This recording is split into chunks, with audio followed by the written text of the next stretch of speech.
By this point, we are completely finished with the enameling. I went ahead and added a layer of colorless transparent enamel to the vessel so that we can go into the next stage, which is stoning. The stoning stage requires that the excess enamel on the surface be sanded off until the cloisonné wires are exposed and the whole surface of the vessel is smooth. To do this, I used diamond abrasive sticks in water to sand off the glass enamel. The stoning tools must be kept wet so that the enamel doesn't crack or chip off as we're stoning. This is also to avoid grinding the enamel dust back onto the surface. I start with a coarse grit abrasive stick that will stone away the layers of glass and then gradually move up to a finer grit which will polish the exposed cloisonné wires. Once the surface has been totally smoothed out, we fire the vessel one final time. When the vessel comes out of the kiln, it should have an even, smooth, glossy look to it. We're not through quite yet though. At this point in the process, I begin making the rim, which will be affixed to the opening of the vessel.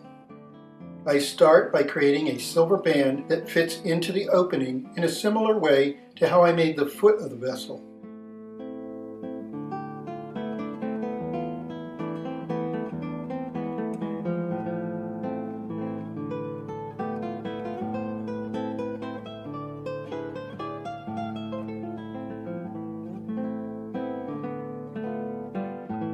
I solder a textured collar onto this silver band, and then I solder a silver bracket on the inside of the rim.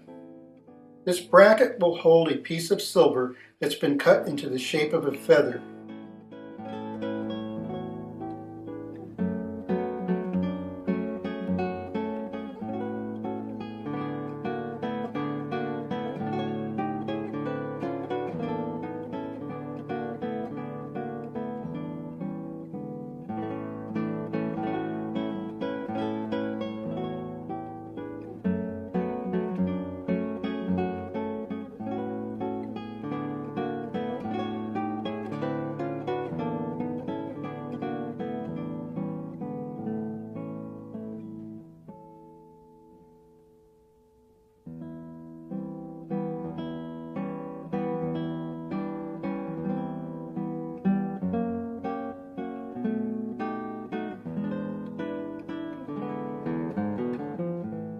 I enamel the feather separately so that it goes along with the theme of this vessel, which has been the colors of the blue jay.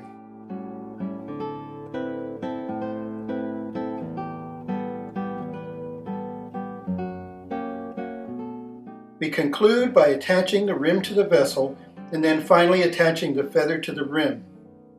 I assemble the vessel in this way using epoxy glue because it would allow me to detach these parts if repairs are needed, but it still serves as a strong adhesive. I hope that these videos have been useful to you, whether you are someone curious about metalsmithing or enameling, or whether you are someone who wants to find a deeper appreciation for this art form. You can always find more of my work at www.harlanwbutt.com, or send me an email if you have any questions or comments about anything that I went over in this video series. Thank you for watching. I'm Harlan W. Butt, and this has been In the Studio.